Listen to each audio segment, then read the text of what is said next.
Good day. Welcome to Advocacy Anywhere, powered by AJC. Advocacy Anywhere is AJC's digital platform that enables you to engage with AJC's global expertise, content, and advocacy from wherever you are. Today's program is brought to you in partnership with Jewish Insider. You can sign up for Jewish Insider's daily kickoff by visiting www.jewishinsider.com. We are delighted to be joined today by His Excellency Omar Ghobash, UAE Assistant Minister for Culture and Public Diplomacy, who oversees religious tolerance for the Ministry of Foreign Affairs, Rabbi Bruce Lustig, Senior Rabbi at Washington Hebrew Congregation, Reverend Johnnie Moore, President of the Congress of Christian Leaders, and Dr. Elena Procario-Foley, Driscoll Professor of Jewish Catholic Studies at Iona College. Our guests join us less than 24 hours after yesterday's historic ceremony at the White House, when the United Arab Emirates and Israel signed an accord normalizing relations.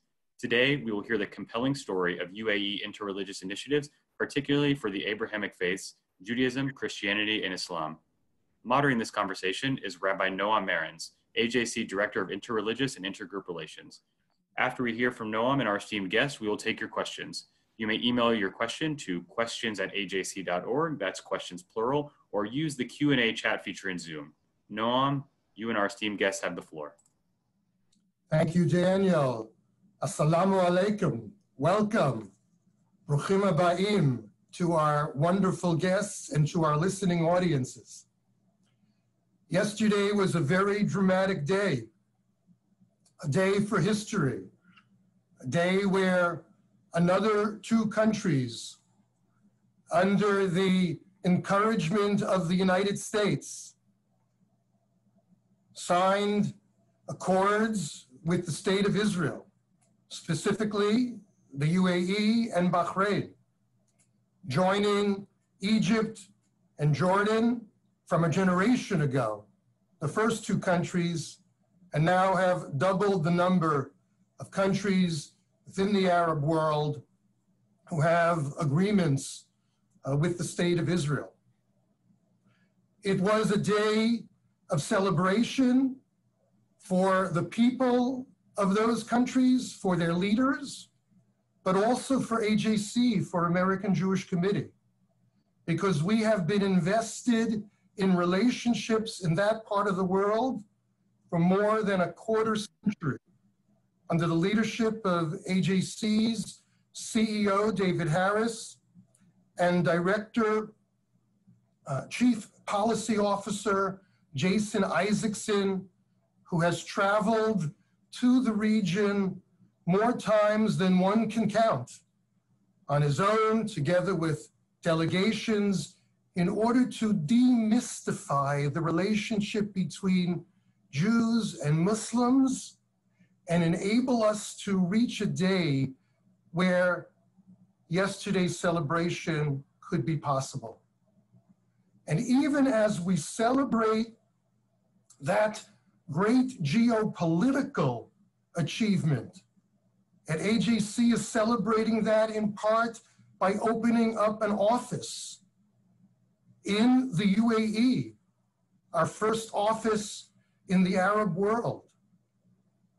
Even as we celebrate those achievements, we know that there is another story that is not as well known or told. It's a story that is dear to AJC and to the Jewish people. It's the story of the interreligious breakthrough that parallels the UAE-Israel Accord.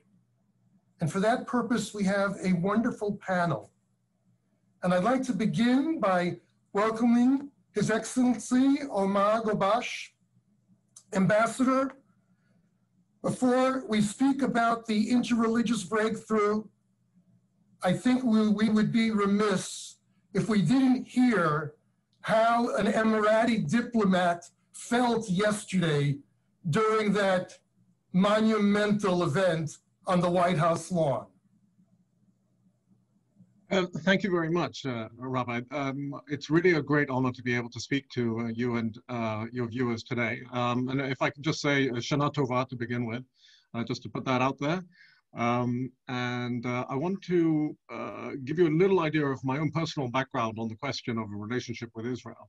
My youngest son told me a few days ago, Baba, your dream is coming true. And And what he meant was that my dream of peace between the Emirates and Israel, and actually the broader Arab world and Israel, was something that I'd spoken to my children about. When I was 12, I was particularly interested in history, and I was at an English language school in the Emirates. Traditionally, we would import these history textbooks from the UK, and there were mysteriously always a few pages that had been cut out. And we don't really know what those pages were, except that my textbook, for some reason, had been missed by the censors. And I got to read about the Holocaust. And I can tell you that that had a profound effect on me from the age of 12. I then came across a book by a survivor of the concentration camp, Sobibor. And I devoured that, and I realized that we were living in a kind of a world of indoctrination. And that was part of, the Arab nationalist movement, that there was an Arab consensus, at least when I was growing up, that this would be an ideologically presented subject. And from then on, I developed a deep interest in all things related to Israel and Judaism more broadly. To the extent that I would, I'd be listening to Yiddish folk songs. I discovered that not many Israelis would listen to Yiddish folk songs, but I definitely felt a connection for some reason. And then as time went by, when I was appointed to my position as ambassador to Russia, I kind of asked my boss, at the time it was the Crown Prince of Abu Dhabi, do you mind if I reach out to the Jewish community? And he said, absolutely, go ahead, you must. And so I did, Chief Rabbi of Moscow, and then Chief Rabbi of Russia, Pinchas Goldschmidt and Beryl Lazar. And that was pretty much from the first day of my arrival in late 2008, early 2009. And, it's been such a source of pleasure and wisdom and an honor to be able to interact with the Jewish community. My hair stood on end when my boss, the foreign minister now, told me a while ago that we were going to recognize Israel. It's such a sea change. It's such an upending of all of the taboos and all of the stereotypes and all of the kind of ossified thinking that we've been kind of suffering under for a very long time. And one thing that really sort of popped up, and it's a question I asked my fellow Emiratis, how did we go from this general Arab indoctrination to welcoming peace, and all of a sudden everybody popping up and saying, I mean, on the Emirati side, so many people, so many young people are saying, I want to go, I want to learn, I want to understand. I even met a young lady a few weeks ago at my brother's house who said that she was, working on kosher food, and she was like mixing Emirati with kosher food. So I thought, wait a second, this indoctrination of hate didn't work, and I find that fascinating. So if I could just say one more word on this. Now that we're moving beyond the rhetoric and the power of taboos, we're actually going to be able to evaluate truly what it is that Israel means in the Arab world and to the Muslim world, and how we can actually move from ideology to politics and actually engage with each other and figure a way out. Thank you. Thank you, Ambassador. We consider you a new friend. Thank you. To add to the friends that AJC has with the UAE. We heard in recent months from the leadership of the UAE, first the ambassador to the UN, yes, addressed AJC, and then during our global forum, the Minister of State for Foreign Affairs sort of telegraphing yesterday's event in advance that there was movement happening, and indeed quite imminent. We'll come back to you in a few moments, Ambassador, but I want to turn to Reverend Johnnie Moore. Reverend Moore has traveled extensively in the Middle East, even before he was a commissioner on the U.S. Commission on International Religious Freedom, a body that is well known to AJC, Johnny, because of Felice Gare, who had a long tenure, including as chair of the commission. We, American Jews, the wider audience, know well about evangelical support for the state of Israel. What's a little bit different about your narrative is your interest in evangelical Muslim dialogue. Could you tell us a little bit about how does that work? Well, I can relate to His Excellency's experience as a child, because as a child, my father lived in the Gulf 30 years ago. And so I would, periodically, he would travel from business back to our home, and he would bring these gifts for me from this mysterious place. He would tell me stories about people that he had met. He embedded in me a fascination with a part of the world that I would only come to visit the first time when I was much older in college. But my love for the Middle East and for the Arab world preceded my first experience. And so I began to have a personal passion about building these bridges between the Christian world and the broader evangelical world and the Islamic world and especially in the Arab Gulf, but also throughout the entire world. And what I found was that there was an incredible foundation to build upon, and really that foundation was first in the UAE. I was amazed to hear the story about the great Sheikh Zayed providing land for a hospital that evangelicals wanted to start in the UAE, that became the hospital that His Royal Highness Mohammed bin Zayed was born in, and so many of the leaders of the UAE. And so, you know, the evangelical community is a huge community. I mean, there are at least 60 million of us in the United States. There are over 10 times that around the world. We're one of the largest religious communities in the world now. But we had roots in the Middle East as well. It's just that it took what I have come to learn about the Middle East actually is that the most valuable commodity is not in the ground. It's not a natural resource. It's trust. And the one thing that needed to be built was trust.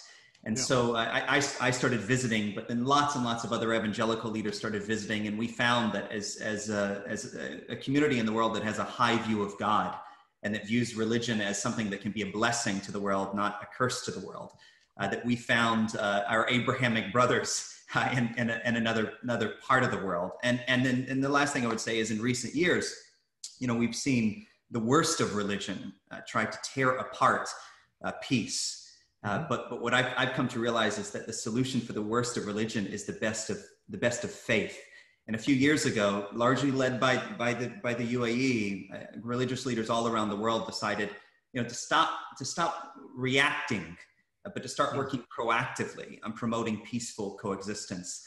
And what we found is millions and millions of people were ready for that. It just took leadership. And like everything, you know, if the United Arab Emirates is going to do something, they're going to do it big, and they're going to bring everybody to the table. And fortunately for evangelicals, we had some roots in the Arab soil to begin with. And so this was an amazing experience to sit on the south lawn of the White House yesterday and to watch peace bloom. And I can't wait to see what's built upon it from here. Thank you. Rabbi Lustig, you and I had an experience that we will never forget for the rest of our lives. 2 years ago on Hanukkah, we were in the UAE at the Forum for Promoting Peace in Muslim Societies, and a dozen rabbis lit Hanukkah candles in the presence of Sheikh Abdullah bin Baya. Is it okay to say that a great miracle happened there? That's the phrase that we use when we describe the Hanukkah miracle. And the reason why you were there, because of your leadership, among other things, in the UAE Higher Committee of Human Fraternity. Could you tell us a little bit about that wonderful language and what it's all about, and put it into the context of this conversation? First of all, thank you so much, and Your Excellency, thank you for joining us, and Reverend Moore and the doctor, good doctor. It's an honor to be with each of you. I want to jump off and just tell you that I believe that what was really so remarkable sitting on the White House lawn was seeing certain things come to fruition. I give the UAE credit fully for what happened yesterday in so many ways, because I believe it's what both His Excellency spoke about and Reverend Moore spoke about, and that this is the fruition of what I would call religious diplomacy. And that is that for close to a decade now, I've been traveling to the UAE. I've been honored to be a student of and participate with Sheikh Ben Baya and the Forum for Promoting Peace in Muslim Society. And Noam, when you joined us, and you were correct, we had over a dozen, but what's amazing is when I started there and it was a guest and a speaker there, we were Judenrein. We were without Jews at all. And over the last 6 years, over 50% of the speakers, scholars, presenting in the UAE on important topics about peace and other things, really, we're all Jews. We're all leading rabbinic scholars. And that the interchange on this intellectual level, I give an incredible honor to Sheikh Ben Baya, and more importantly, the incredible courage to Mohammed bin Zayed for having the courage. You know, I'm wearing a pin, and I hope the ambassador will speak about it. It's called the Year of Tolerance, and I'm sure that the doctor will speak about it as well. But the word tolerance in English does not capture what the Arabic is. The Arabic means about inclusion and other things. I was part of a group of people, and I'll finish with this, that what happened yesterday on the lawn was a result. There was a caravan for peace that was put together. We brought imams, rabbis, and evangelical ministers to the Middle East, to Abu Dhabi, to Morocco, to meet. We have over 60 of them now that are triads in each city, and it was really face-to-face. What do we need to know about each other? So this religious diplomacy, this openness, this warmth, this ability to fill the void for years of what was political diplomacy failure, the UAE and its embracing of others really fill this. I was honored a year ago to be placed by Pope Francis and the Grand Imam on something called the Higher Committee for Human Fraternity. It is 11 religious leaders, I'm one amongst them, that are promoting the document for human fraternity, which was signed by Pope Francis and was signed by the Grand Imam at a celebratory event in February of 2019. And last year we celebrated, and this year, yesterday, a commission was just announced by with great members like David Adama Ajay, who the former undersecretary at the UN on against genocide, and who's so important. These people have been put on, and there's Sheikh the Ben Zayed has an award that is going to be given, which I believe will become similar to the Nobel Peace Prize. So yesterday, you're right, lighting the Hanukkah candles was so important, but the miracle is the world recognizing the really incredible openness of the UAE and the Muslim moderate world to really embracing all people of every faith in every way. It's an example for all of us. Thank you. Thank you, Rabbi Bruce. And I would be remiss if I didn't acknowledge the pioneering effort of my colleague, Rabbi David Rosen, AJC's International Interreligious Affairs Director, who has been traveling to the region for well over a decade and is well known throughout the Muslim world for his pioneering work in Muslim-Jewish relations and setting the table for the kind of work that we're doing. Linking interreligious with geopolitical as an essential element of what we do. Dr. Elena Procario-Foley, my dear friend, you are the Catholic on the panel. You are a scholar of Catholicism. You are a scholar of interreligious relations, particularly Catholic Jewish relations. When it comes to Pope Francis, we can say with complete authority that a picture is worth 1,000 words. He's not only the leader of 1.2 billion Catholics, but he is the most visible religious leader in the world. And when he does something, people take note.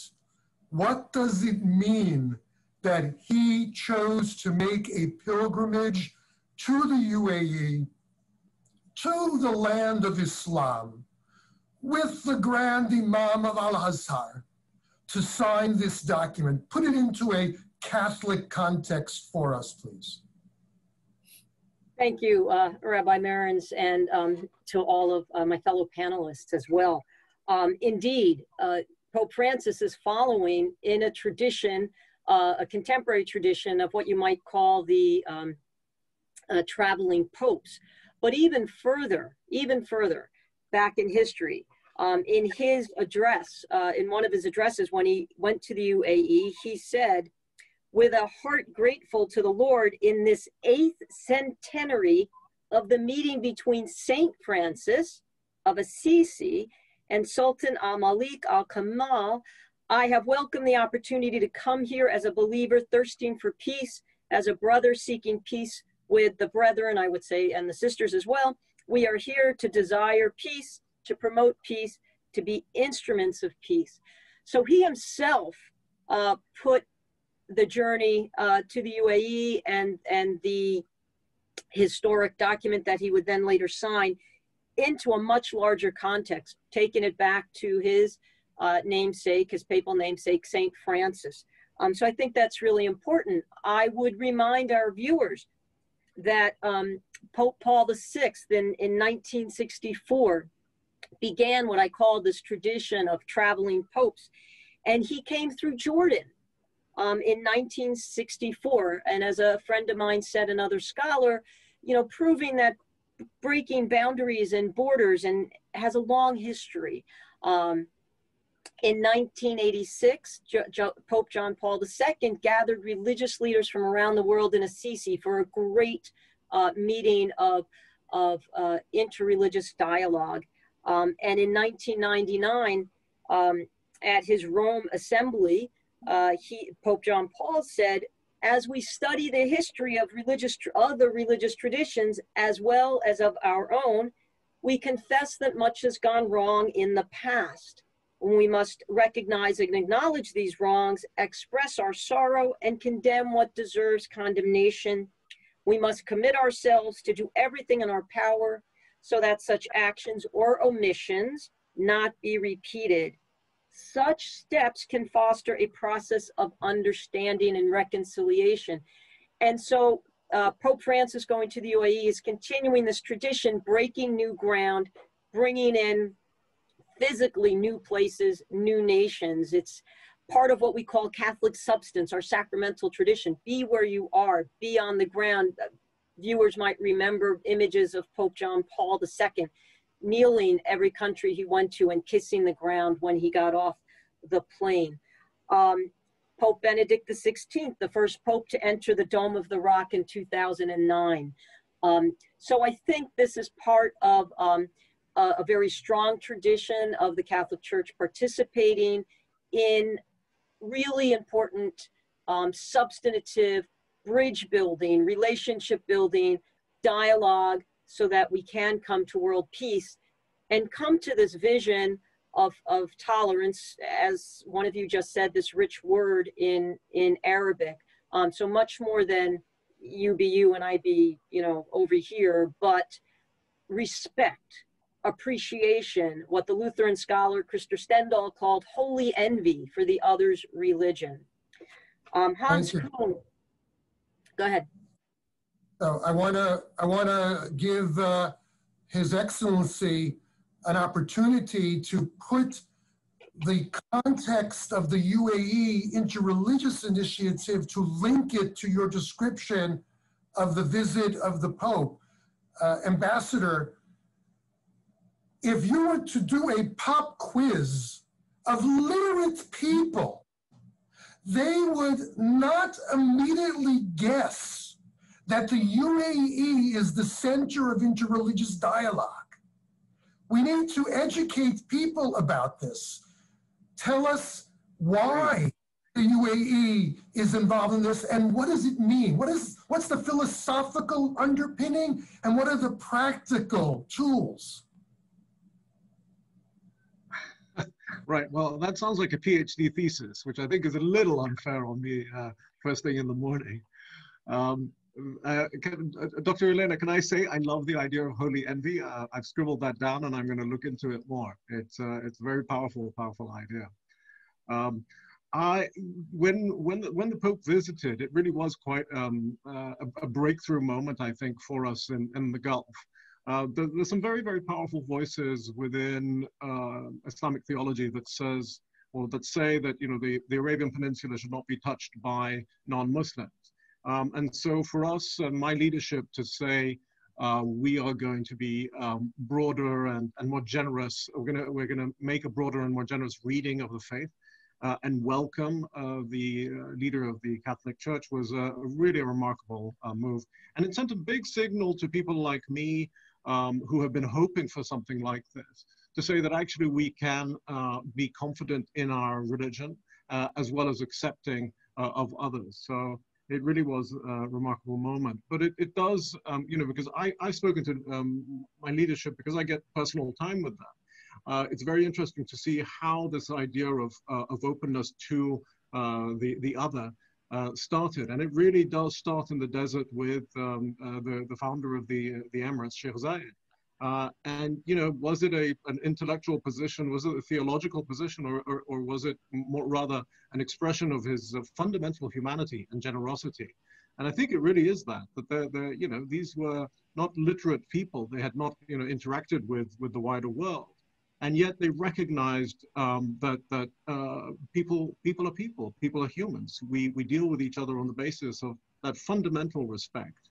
And we don't pry into their particular orientation or religious kind of understanding of faith. And that's something that has been held on to and transmitted from, you know, the early 50s straight through to 2020. And I think there is a very clear line that connects our desert forefathers who lived in absolute poverty and lived incredibly hard lives to today. So that, you know, in a world of plenty, at least in the Emirates, you know, we've been blessed with natural resources.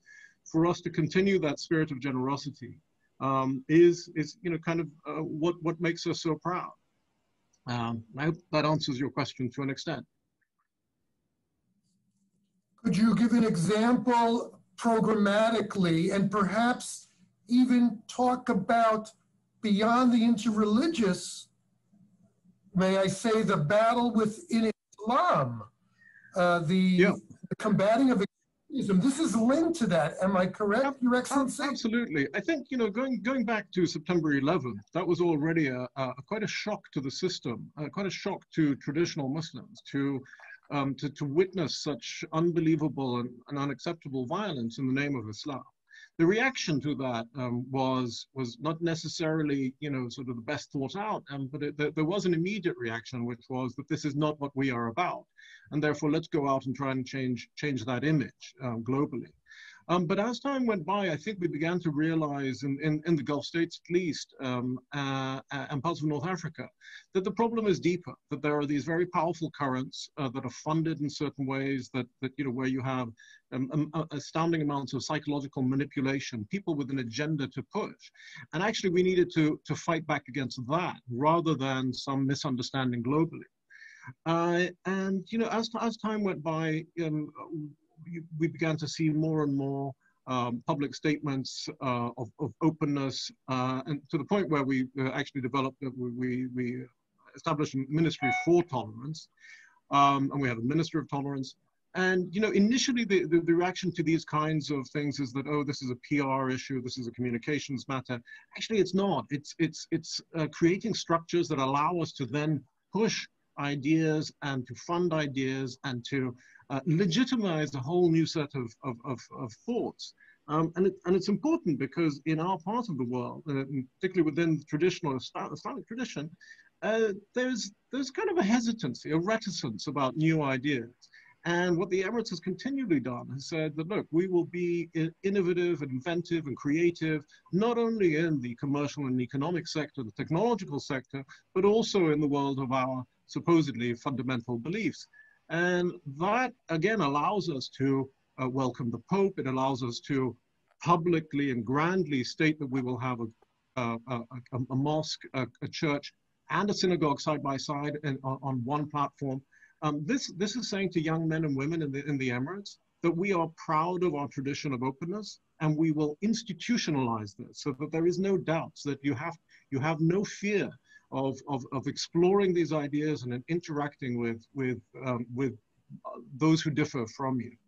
And then finally, you know, for us to be able to say, well, we now recognize Israel, it's a fantastic kind of culmination of this path of openness and tolerance, and being able to say that, look, we must be able to work together, and if there are things that we disagree on, then we agree to disagree. But it doesn't mean that we shut down all ties, we shut down all forms of communication, because that leads to a world in which well, we're simply not going to be able to move forward.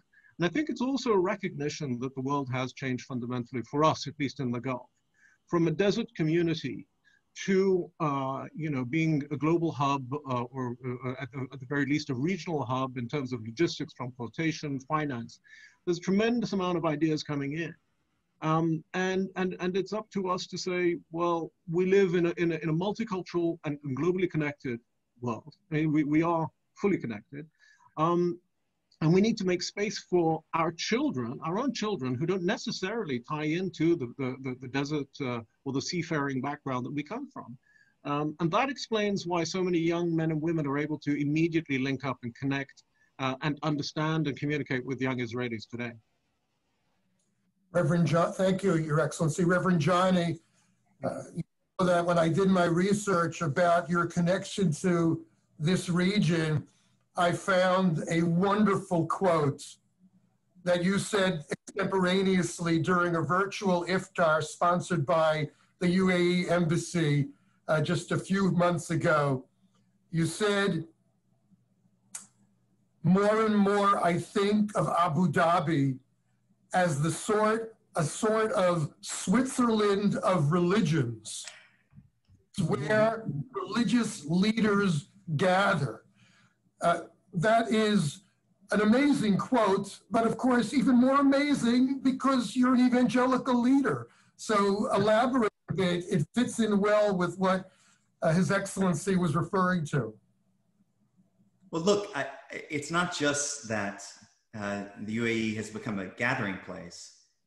It's what they've done with it. You know, when His Excellency, you know, facilitated the visit of Pope Francis, it wasn't just that Pope Francis was invited.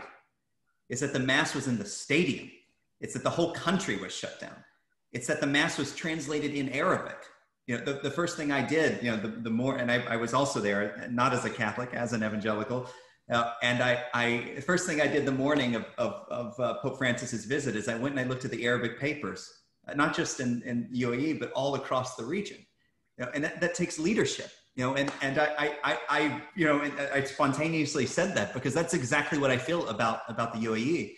You know, and unfortunately, religion has been given a bad name in our world. And what the UAE is doing again and again and again is saying that religion is actually part of the solution. It's not part of the problem. And we don't have to be fearful of those that are different than us. We just have to have relationships with those who are different than us.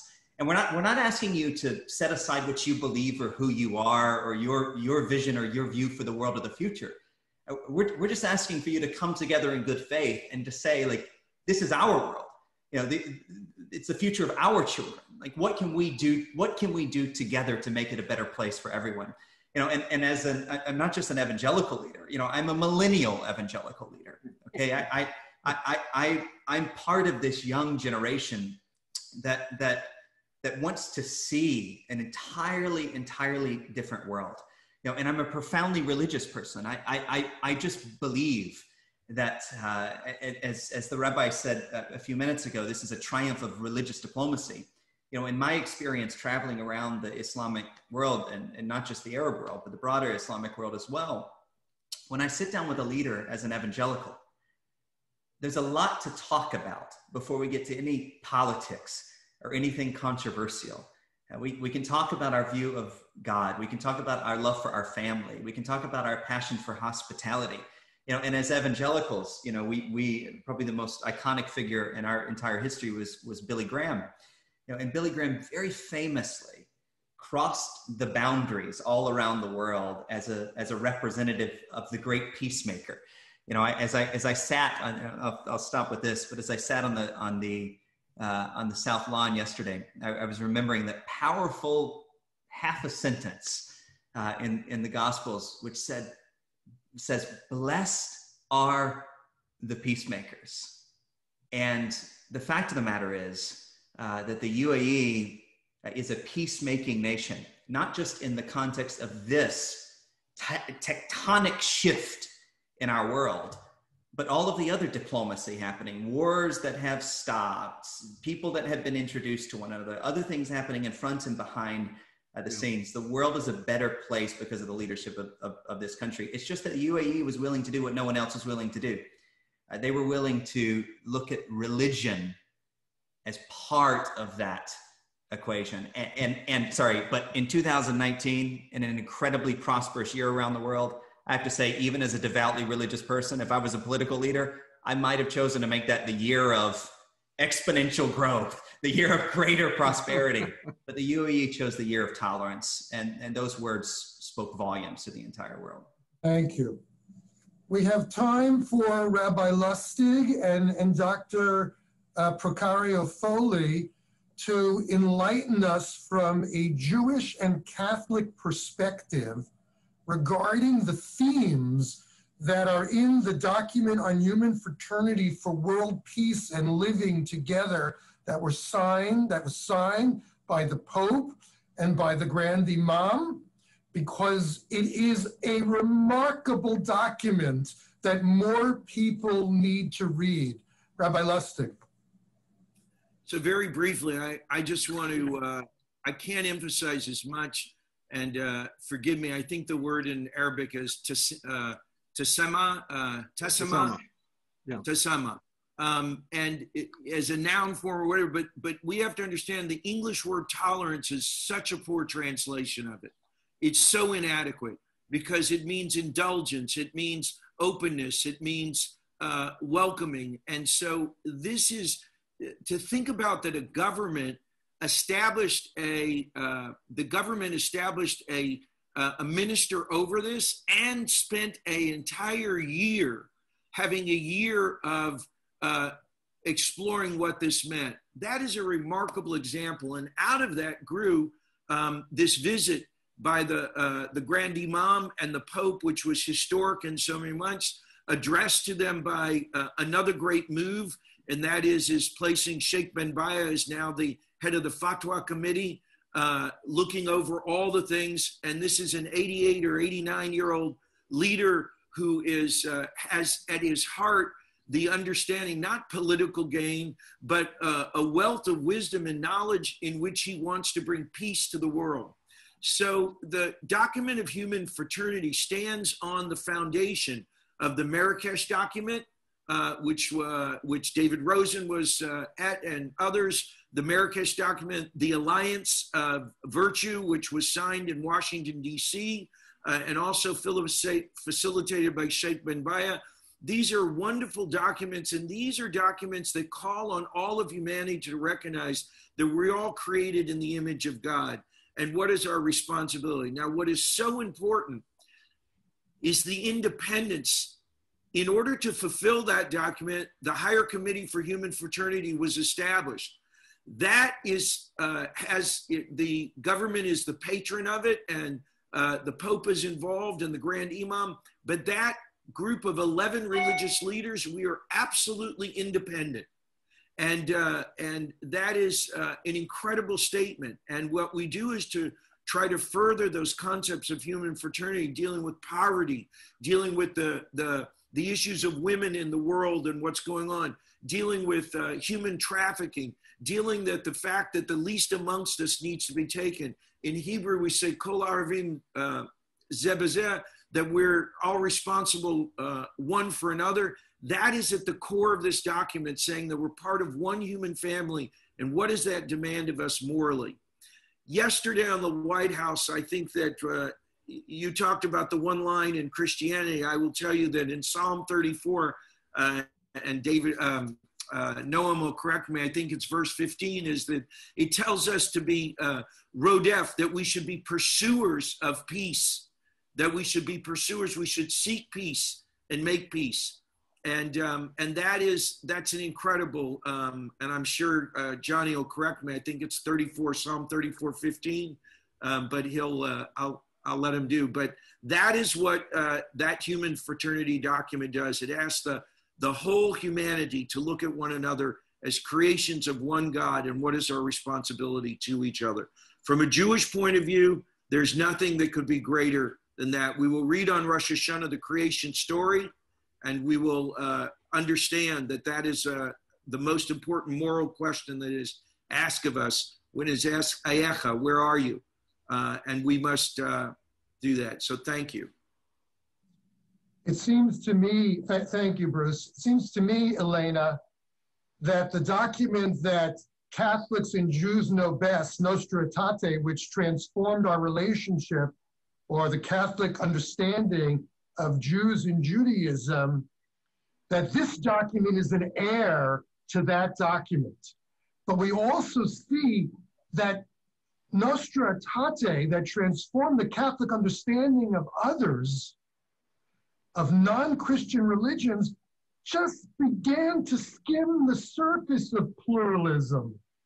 This document goes way further in its understanding of pluralism. Could you say something about that? And we have 2-3 minutes before we got to turn to questions. Go ahead. Okay, so I'll speak New York fast. Yes, Nostra Aetate is a transformative document, and it has paragraphs on the relationship to Buddhism and Hinduism and Islam. And yes, it's very, very short. And it's also out of the Second Vatican Council in the mid-60s, as the Catholic Church renews its relationship to the contemporary world. And what's remarkable, actually, is that wider context. Then the second paragraph of the introduction to human fraternity almost reads like another document from that time period, where that document talking about the church's relationship to the world began with these words: the joys and hopes, the griefs and sorrows of the people of the church are the joys and hopes, the griefs and sorrow of the people of this world.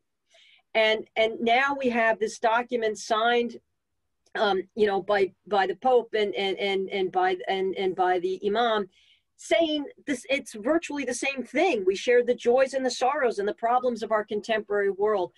Rabbi Lustig laid out the themes beautifully.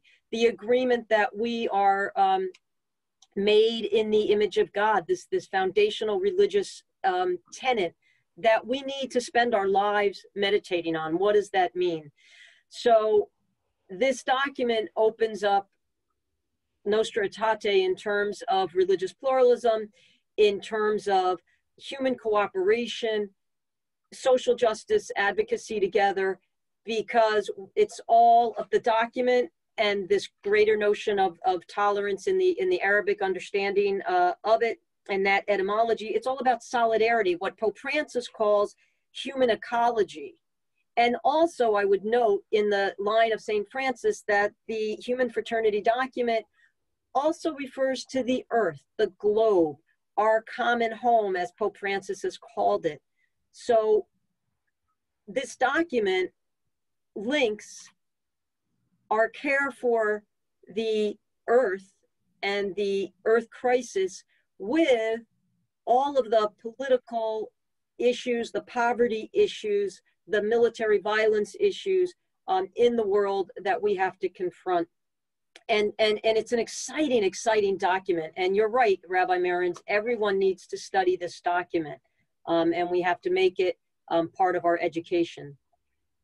They should visit four human fraternity It has the entire document, and it's worth the read. Absolutely.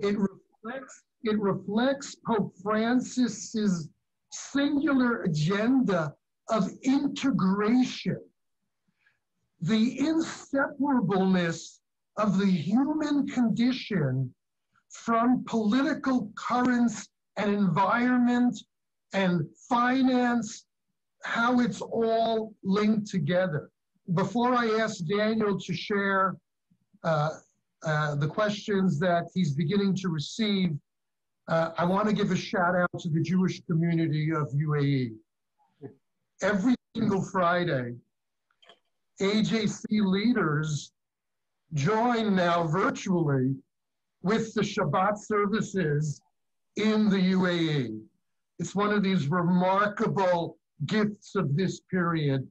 And I can't imagine how thrilled most of them, if not all of them, expatriates, but they are part and parcel of the UAE community, giving credence and credibility to the Abrahamic family house that is being built in Abu Dhabi that will host a church, a synagogue, a mosque.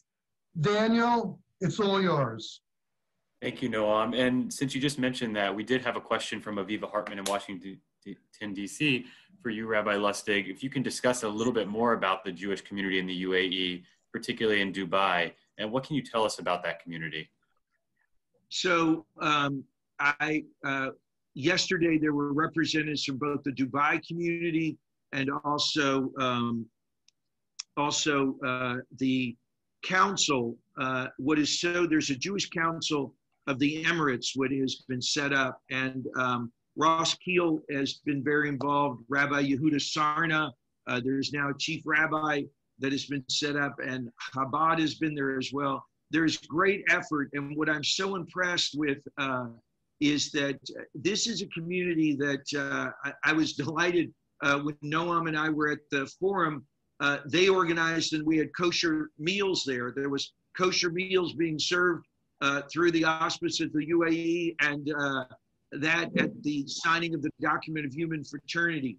The openness and the inclusivity is incredible. Those communities have been operating for a long time with the blessings of the government, with the support of the government, which is incredible, and really with the blessings and so much of the Crown Prince. And I think that that's something to recognize. I want to just shout out in that same sense, His Excellency Mohammed Mubarak, who is the Minister of Cultural Affairs in Abu Dhabi, has been instrumental as a member of the Higher Committee for Human Fraternity on securing the reality of the Abraham family house. I hope our viewers will look at this. This is going to be one of the wonders of the world when it is completed. This is a platform that is built that is going to have by David Ager as the architect, and is creating a synagogue, a mosque, and he is working with the Jewish community and the council there, and with members of the higher committee to make sure that all three houses of worship are as inclusive as they can be. I think that we're going to see great strides in that, and it was such a blessing to see so many members of the Jewish community leadership there on the White House lawn, that they came to support what was being done and this birth of opportunity that's there. My second most favorite photograph after the video of the Hanukkah candle lighting in Abu Dhabi is the sign where the kosher food was being served. I don't think my grandparents who were born in Bialystok would believe me if I told them that I ate kosher food in Abu Dhabi. And I'll turn to Daniel for the next question. Thank you. Our next question is for Ambassador Ghobash. This is from Yassine Morrow in Paris. 2019, as was discussed, was UAE's Year of Tolerance. Might other nations adopt similar initiatives, and what are the UAE's plans to follow up and share lessons learned with other nations? Yeah, I think that in general, the UAE leadership likes to think of leading by example. And we would welcome other countries following in that vein. There are many other areas in which we cooperate with other countries, very much under the radar on the simplest of things, sort of government management, accounting, and stuff like that. And if they wanted, we would be happily welcome their interest. Sorry, the second question. I always forget the second question when asked. It was about whether. Go ahead, Daniel. It's whether the UAE would assist other countries in some of these efforts. Yeah, of course, with pleasure. But it's relevant, if I can expand it, Your Excellency. Yeah. There's a movement in the Muslim world of countries doing this independently and also in an integrated way. Am I correct? For example, Morocco. Yeah, absolutely. Again, I think, the rise of ISIS had a massive kind of effect on so many different Muslim communities. And there's been a lot of introspection, which may not have taken place in the past, but there's a tremendous amount of introspection and a lot of younger voices coming into the discussions and the debates. And, it's the younger voices that are really kind of framing the questions now. And so, yeah, there is this desire to both, be true to their faith, but at the same time live in a world with others. And it's not as straightforward as, sort of government edict deciding that this is what we're going to do. But it certainly helps when the government is actually sort of opening up that path and showing the direction that we want to go in. And I think it's up to the younger generation to actually begin to participate and vocalize their concerns and their aspirations. Thank you. Daniel, we have time for one or two more. We have time for a few more. Our next question comes from Maxine Mercer in Philadelphia, and this is for Dr. Procario-Foley. How can the diverse Christian community be an ally to the Jewish and Muslim communities and promote tolerance and understanding within their own communities?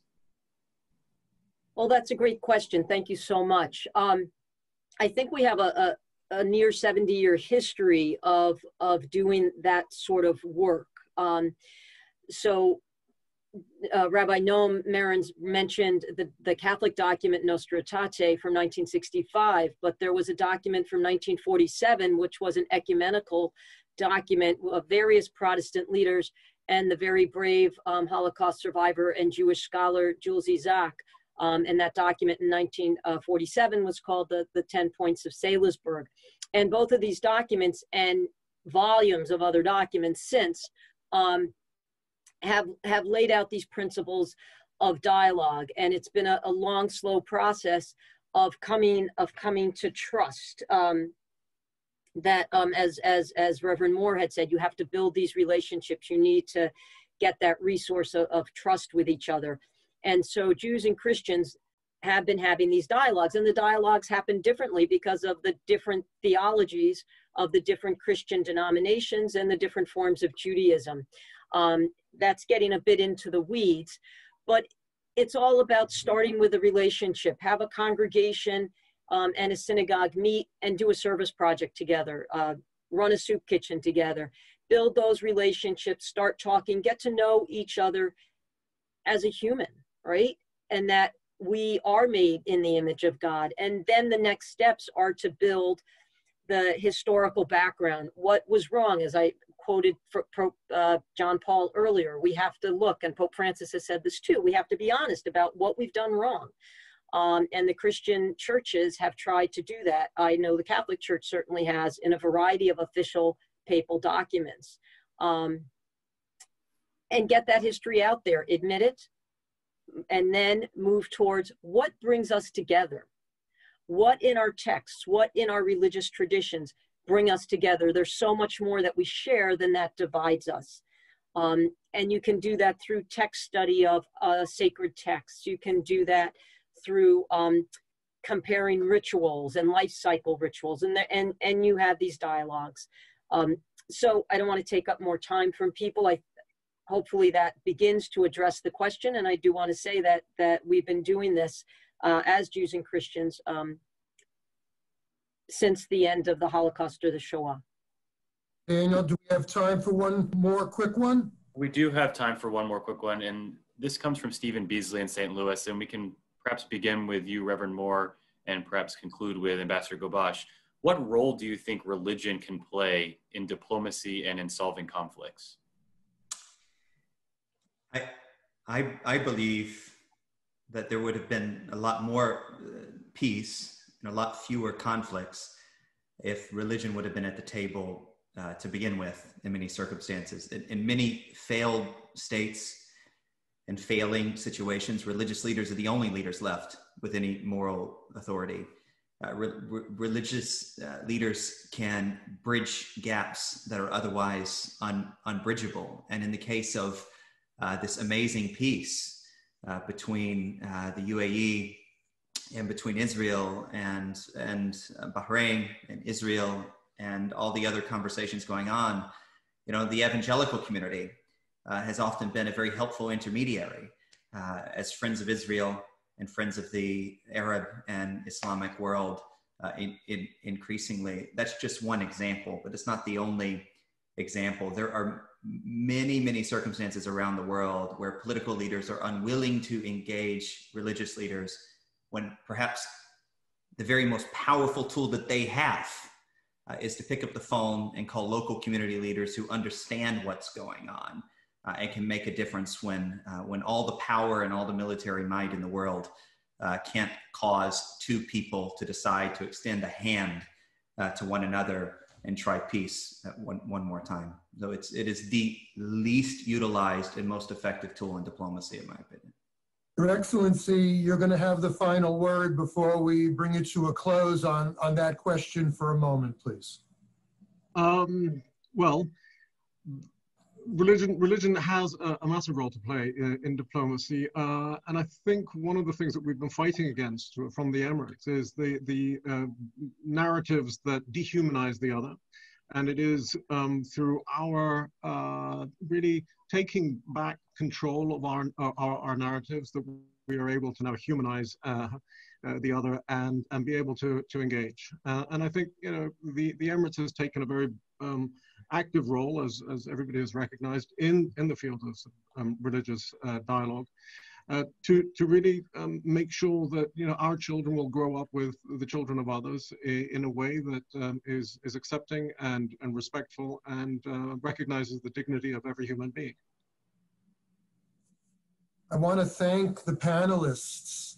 I can't think of a better way to celebrate what took place yesterday on the White House lawn, in which the United States, the UAE, Bahrain, and our beloved state of Israel that is cherished by AJC and the American Jewish community came together to bring a close to a very challenging year on the planet and to show us that there is light at the end of the tunnel. We have an expression in our Sephardic liturgy, which is appropriate since we're discussing the Middle East, from a liturgical poem called Achot Kitana that Sephardic Jews chant on Rosh Hashanah, on the New Year, and it says, Tichle Shana v'kililotea, Tachel Shana uvirchotea. May the year and all of its curses come to an end. Year and all of its blessings begin. I think we have ended this challenging year on a very high note of promise, of hope, of geopolitical success for Israel, the UAE, Bahrain, under the leadership of America. And we've understood in this context how significant the interreligious platform, which helped to build the foundation, can be. I can't think of a better aspiration for our new Jewish year. So I thank the four of you and all our listeners, and I turn it back to my colleague, Daniel. Thank you, Noam, and I would like to thank our esteemed panelists and our global audience for joining us today. If you enjoyed this program, please consider making a donation to AJC at ajc.org/donate. Thank you again, everyone, and have a great rest of your day. Goodbye. Thank you. Shana Tova to all. Not to Happy New Year.